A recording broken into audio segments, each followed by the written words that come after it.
జై శ్రీమన్నారాయణ.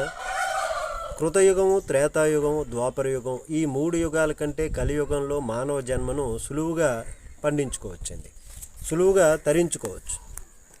ఎందుకంటే తెలుసో తెలియక స్వామినామాన్ని స్మరిస్తే చాలు. అట్లాగే కొద్దో గొప్ప ఏదైనా మంచి కార్యక్రమం, మంచి పనులు చేస్తే తరించిపోతాము.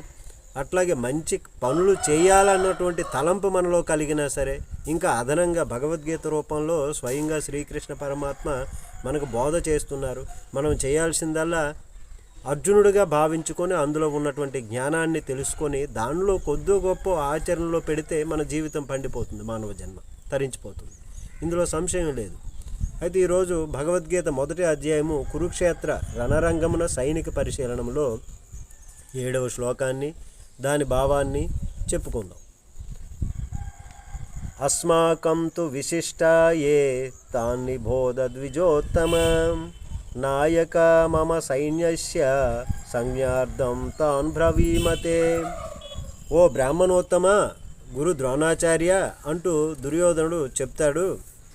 పాండవ సేనలను ఇంతవరకు కూడా మీకు చెప్పున్నాను.